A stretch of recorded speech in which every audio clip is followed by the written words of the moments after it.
Olá, boa noite.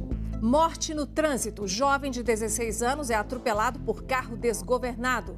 Clima em BH, o ar fica muito seco no final de semana. Conexão empresarial, grande evento reúne lideranças mineiras em Tiradentes. Cachaça Gourmet. Evento mostra bebida com mais charme e mais valor de mercado. Esses são alguns destaques do Band Minas que começa agora.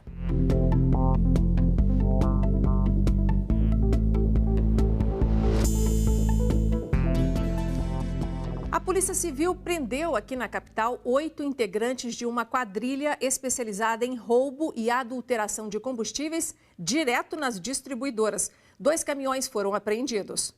As investigações começaram em março deste ano, depois que a polícia recebeu denúncias que combustíveis estavam chegando aos postos adulterados. A gente recebeu as informações de que pessoas estavam se associando para furtar esses combustíveis, seja para depois revendê-los e também adulterá-los para tentar obter um lucro aí em cima dessa prática criminosa. A polícia então descobriu que grupos criminosos estavam agindo no furto e adulteração de combustível. Eles furtavam pouca quantidade de combustível. Geralmente essas pessoas, os destinatários finais, eles nem percebiam. Quando esse desvio, esse furto era de uma quantidade um pouco maior de combustível, completava com alguma coisa que não era o combustível real. Depois de abastecerem os caminhões nas distribuidoras, os motoristas seguiam até galpões na cidade de Betim, onde parte do combustível era retirado. Em média, eles recebiam R$ 2,30 por litro. A retirada do combustível só era possível porque o lacre colocado na distribuidora ficava largo. Depois de furtar o produto, os donos dos galpões revendiam ali mesmo por R$ 3,00 o litro. Eles conseguiram obter um lucro aí, ilícito, girando em torno de 5 a 10 mil reais mensais. Entre os presos estão 2 motoristas, Rubens Augusto de Moura e Pedro Oliveira Santos, que são proprietários dos galpões, a esposa de um deles, funcionários e receptadores. O grupo agia separadamente e não há ligação entre eles. A polícia acredita que outras organizações criminosas estão agindo da mesma forma. Inclusive, não muito tempo atrás, até a nossa delegacia apurou e prendeu outras pessoas praticando o mesmo crime, desvio de combustível, adulteração. Então, a gente acredita que isso é uma prática recorrente aí na região metropolitana de Belo Horizonte. Um adolescente de 16 anos morreu atropelado na manhã de hoje no bairro São Francisco, região da Pampulha. Vamos falar ao vivo agora com o repórter Marcelo Silveira, que tem mais detalhes. Marcelo, boa noite. Boa noite, Nácia. Boa noite para todo mundo. Notícia triste, né? A polícia informou que esse acidente foi por volta das 10h para 7 da manhã, ali na rua Estoril, no bairro São Francisco. Olha só essas imagens. O carro vem num fluxo normal, mas ele sai da fila e atinge a contramão em alta velocidade. Ele tenta fazer uma ultrapassagem ilegal, o carro que sai para tentar entrar à esquerda esbarra nele e os dois acabam indo para o passeio. O garoto de 16 anos foi atingido na hora, o Paulo Augusto Dalmásio, e morreu, ele morreu na hora e o motorista do carro foi socorrido, levado para o hospital com ferimentos leves. Agora, Inácia, o que deixa essa notícia um pouco mais triste é que os vizinhos ali contaram que esse menino era filho único e morava com a mãe ali próximo do local do acidente. Muito triste mesmo, Marcelo. Obrigada pelas informações. E o tempo deve ficar mais seco nos próximos dias. A previsão é que a umidade relativa do ar chegue aos 20% na capital mineira, número bem abaixo dos 60% recomendados pela Organização Mundial de Saúde. E junto com esse tempo seco, podem surgir muitas doenças e problemas respiratórios. Fernanda e a filha Maia, de 9 anos, são extremamente alérgicas e sofrem essa época do ano com tempo seco. É todo dia um pano úmido em casa antes de dormir, é o umidificador ligado a noite toda. Começou a ter crise antialérgico para dar conta, um spray no nariz de soro, corticoide. A umidade relativa do ar começou a diminuir em Belo Horizonte nas últimas semanas. E as crianças, os alérgicos e os idosos são os que mais sofrem com a mudança no clima. A baixa umidade pode afetar as vias aéreas e desencadear problemas respiratórios, como asma, bronquite e rinite. As crianças, elas têm as vias aéreas mais estreitas, então é mais fácil obstruir, é mais fácil o nariz ficar entupido, né?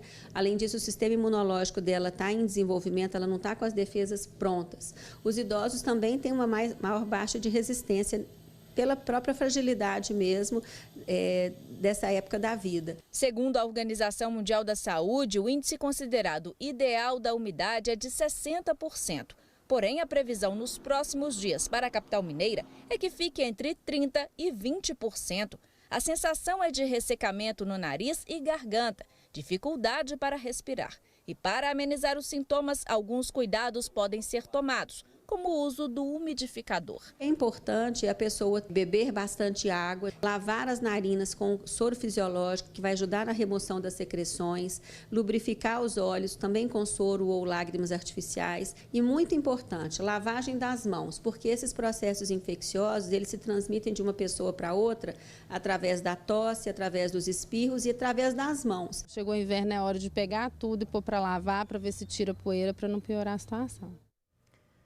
Então vamos ver como fica o tempo aqui na capital mineira nesse final de semana?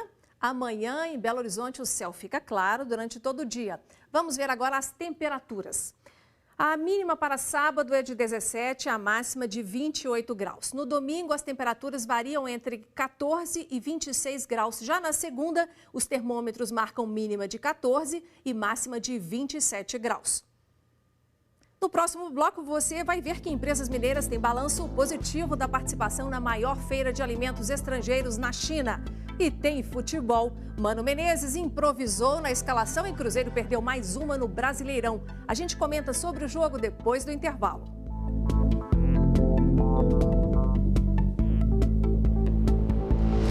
Crise política, desemprego, expectativa de melhora da economia. Esses foram alguns dos assuntos que marcaram a abertura do Conexão Empresarial, o maior encontro entre líderes políticos e empresariais em Minas. Nossa repórter Luciana Viana e o cinegrafista Wanderson Guimarães foram à cidade de Tiradentes conferir.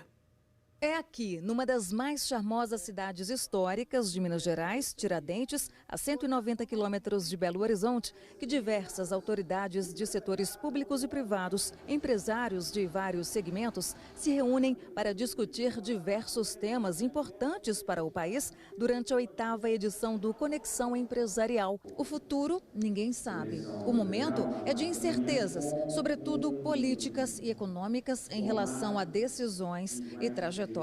Mas aqui, profissionais de vários setores tentam buscar juntos um caminho que possa diminuir a tensão política e a retração econômica. O evento, que tem o apoio do jornal O Tempo, é realizado pela VB Comunicação. O objetivo principal do Conexão é o network, é o relacionamento. Evidentemente que desses relacionamentos nascem muitos negócios. Eu acho que esse é o grande objetivo do Conexão Empresarial.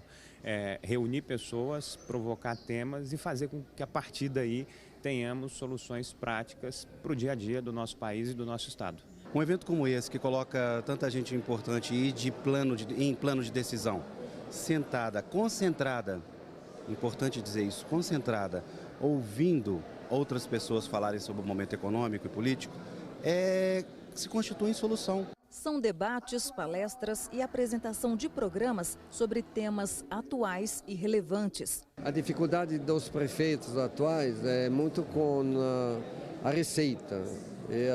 E depois o prefeito está muito exposto à demanda da população. Ele é o para-raio. O mais importante nesse momento é você dar uma parada no meio dessa crise toda para rediscutir tudo, para analisar tudo, para buscar caminhos, buscar soluções. É isso que o empresariado e os políticos mineiros estão sentando nesse final de semana para reavaliar. Pode-se dizer que aqui há representantes de grande parcela responsável pelo PIB, o Produto Interno Bruto, que após 2 anos seguidos no vermelho, teve crescimento de 1%, de acordo com divulgação do IBGE no início desse mês. O PIB mexeu para cima, nós temos que comemorar, por mínimo que seja, né? Eu acho que só de inverter a tendência já tem uma expectativa maior. O empresário precisa estar aberto à cooperação interpares, né? Preciso estar trocando experiências com seus colegas. Crise, a gente tem que ter um olhar positivo, né? Sair melhor da crise do que nós estávamos antes. No evento, o atual cenário político, econômico, social do país não foi poupado das críticas. Hoje nós somos sobreviventes dessa crise ética que o país amargou, né? O país viveu, o país sofreu muito com isso. Somos sobreviventes da instabilidade política, somos sobreviventes da falta, ou pelo menos do não cumprimento de uma agenda de reformas que já há tanto tempo está represada. Em economia, é preciso administrar a expectativa e o setor empresarial quer se distanciar cada vez mais da crise política. Aqui no Brasil, todo mundo fica de olho no poder central. Tem que esquecer o poder central e trabalhar. Os empresários têm que buscar a maneira de aperfeiçoar suas empresas, reduzir custos, aumentar a produtividade. Isso é o que nós sabemos fazer. Uma injeção de autoestima na vida do empresário é estar pronto para as oportunidades. Hoje não basta ser competitivo. É importante criar vantagens competitivas para que as empresas possam oferecer algo diferenciado para o seu cliente. A 8ª edição do Conexão Empresarial vai até este domingo em Tiradentes. Nós temos um potencial fantástico, né? E a gente tem de explorar. E essa conexão, acho que ela tem esse mérito, né? De reunir os mineiros de todas as áreas, da economia, da cultura, da política, para que a gente possa pensar Minas de maneira mais positiva e mais para cima, né? E empresas mineiras fazem balanço positivo da participação na maior feira de alimentos estrangeiros na China. A análise foi apresentada na noite dessa quinta-feira pelo INDE, a Agência de Promoção de Investimento e Comércio Exterior de Minas Gerais. 67 países participaram da Cial Xangai, a maior feira do setor na China. Foram 3.200 expositores em apenas 3 dias. Pelos corredores passaram mais de 80 mil visitantes. O Brasil estava lá em 2 pavilhões. Um teve a participação de empresas de alimentos variados e outro foi exclusivo para carnes. No pavilhão de alimentos estavam 11 empresas mineiras que participaram da Missão China, organizada pelo INDE, a Agência de Promoção de Investimento e Comércio Exterior de Minas Gerais, em parceria com a FIENG. Além da Cial, as empresas mineiras participaram de uma feira paralela em outra cidade e de vários encontros fechados com empresários chineses do setor do varejo, organizados em formato de jantares e rodas de negócios. Essa foi a primeira missão organizada pelo governo do estado nesse formato. E o conhecimento adquirido nas visitas técnicas deu aos empresários a chance de conhecer mais detalhes sobre o mercado que hoje é o maior parceiro comercial do Brasil. Micro e pequenas empresas tomam um susto quando chegam na China porque o mercado lá, além de grande, é competitivo. O chinês das grandes cidades já tem acesso a tudo e do melhor. Mas o estímulo para estar lá vem do fato de que a China está mais compradora do que nunca, especialmente na área de alimentos. E como a cultura lá é muito diferente, até a marca é importante. Grandes empresas dos Estados Unidos, por exemplo, não tiveram sucesso na China porque o nome, quando é traduzido para o mandarim, significa algo ruim e aí o chinês não compra. Agora é hora de futebol. André Salles, seja muito bem-vindo aqui para nos contar um pouquinho e fazer um balanço do jogo de ontem, no qual o Cruzeiro perdeu, não deu conta de seguir com vitória, né? Exatamente, Nácia. Boa noite para você, boa noite para todo mundo. A gente falava de uma expectativa de jogo duro, né? E não tinha como ser diferente. O Mano Menezes decidiu improvisar, colocar o Henrique na zaga. Logo a 8 minutos, ele acabou sendo expulso de campo. E aí, com um a menos, né, com um ataque que vem sendo um dos mais positivos do campeonato, ficou difícil. O Cruzeiro até resistiu de alguma forma, ficou só 1-0 a partida, mas foi a segunda derrota consecutiva da Raposa no Campeonato Brasileiro. Então o Cruzeiro precisa se recuperar no jogo em casa, né, no domingo, contra o Atlético Goianiense, que é uma das piores equipes do Brasileirão. Já falando um pouco sobre o Atlético, Inácia, o Galo vai enfrentar o Vitória no Barradão. Vitória também, né, tá nessa parte de baixo, é um dos piores do campeonato. E aí o Atlético tem um desfalque muito importante, que é o lateral esquerdo Fábio Santos. Aí o técnico Roger Machado já até adiantou, vai ser o Danilo que vai fazer a lateral esquerda. Ele vai analisar ainda aquela questão do desgaste, o calendário do Atlético está muito lotado, então ele vai analisar para ver quem realmente vai entrar. E o Atlético sempre precisando da vitória, porque está numa parte muito abaixo da tabela, tendo em comparação que a gente espera, né, Inácia? Obrigada, André. Você hoje falou corridinho, mas segunda volta com a rodada do final de semana com mais calma, tá bom? E torcendo para uma rodada boa. Tomara, obrigada. E jovens que precisam se preparar para o Enem e concursos públicos, mas não podem pagar um cursinho, estão recebendo ajuda de voluntários. É uma corrente do bem que trabalha para gerar novas oportunidades profissionais. Confira mais uma reportagem da série que destaca investimentos da Brasil Foundation aqui em BH.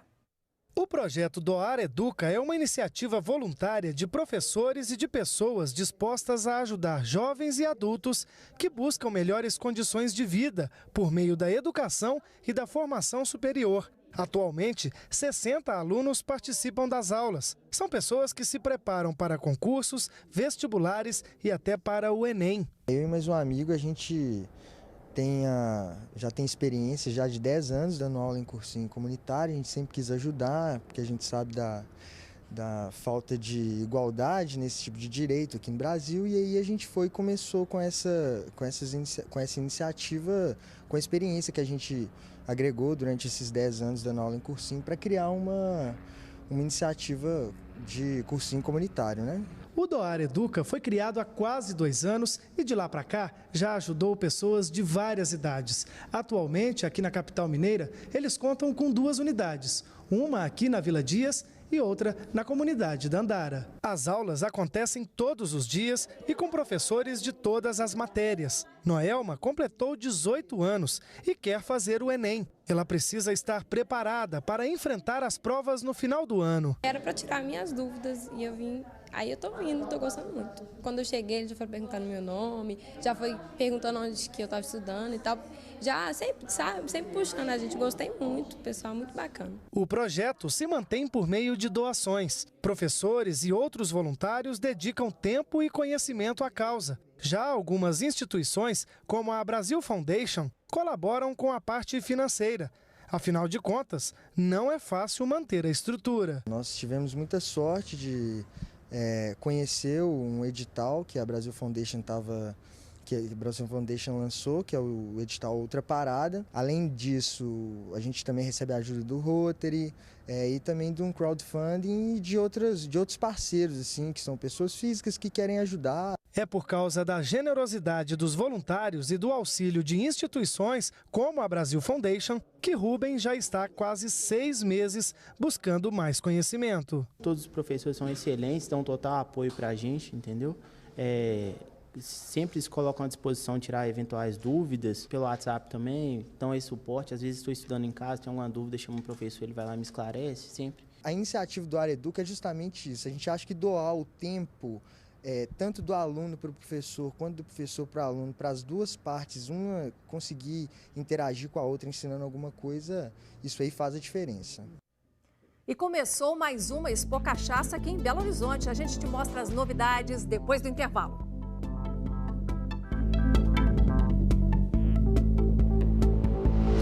O mercado de arte é considerado um dos investimentos mais rentáveis do mundo. Ontem, colecionadores mineiros tiveram a chance de dar lance para tentar comprar obras cobiçadas da arte brasileira. O leilão de arte foi realizado na Errol Flynn, em Belo Horizonte.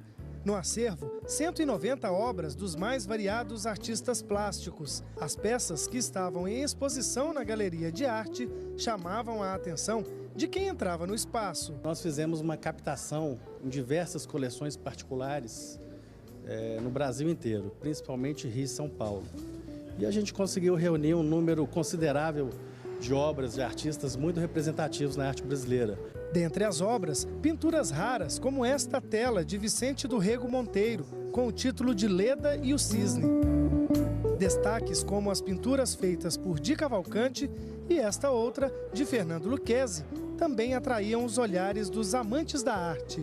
O leilão ele é dividido em lotes que são numerados. No caso desse leilão, vai do lote número 1 ao 190, todos com lance mínimo pré-determinado.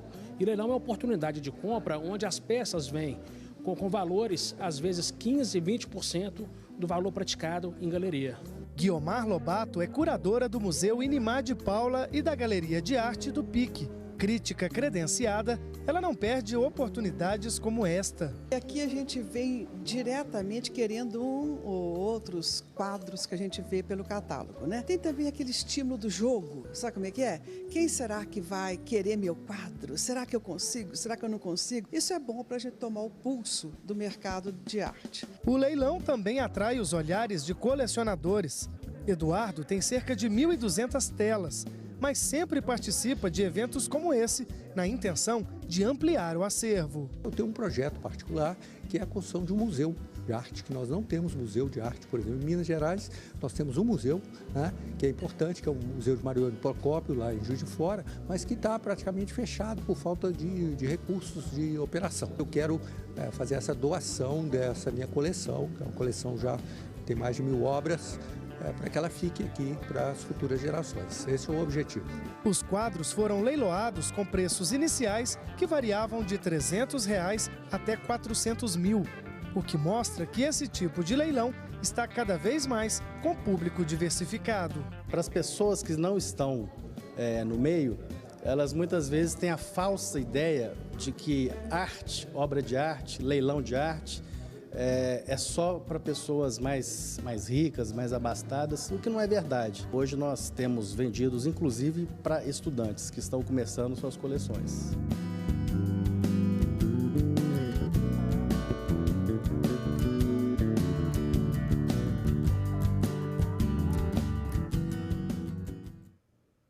Foi-se o tempo em que a cachaça era vista apenas como a pinguinha do boteco. Atualmente, são vários tipos e vários sabores consumidos por homens e mulheres. Neste final de semana, em Belo Horizonte, é realizada a 27ª edição da Expo Cachaça.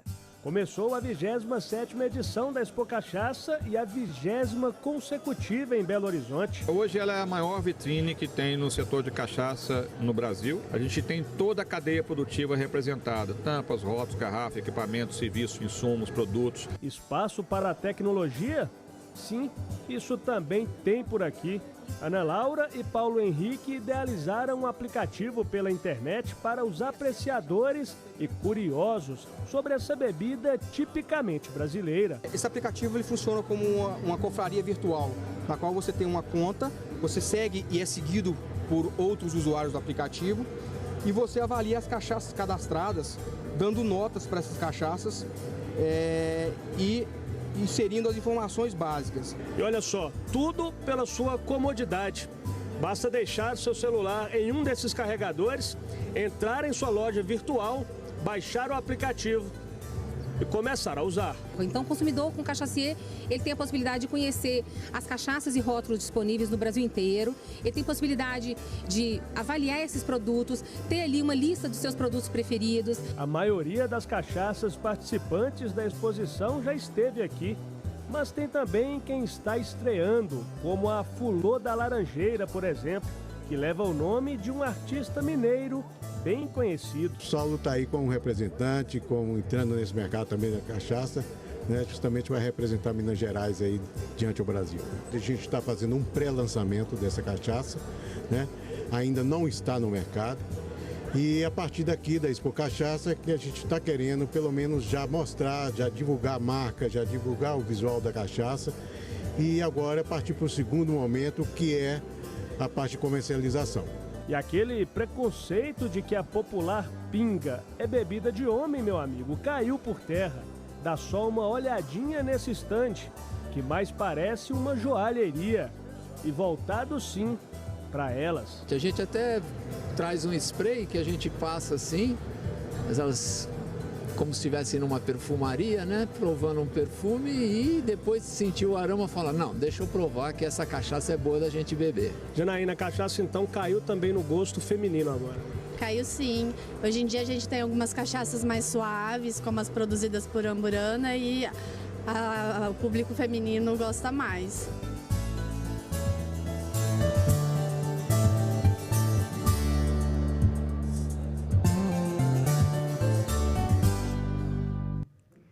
A nossa edição fica por aqui. Uma ótima noite para você e um bom final de semana.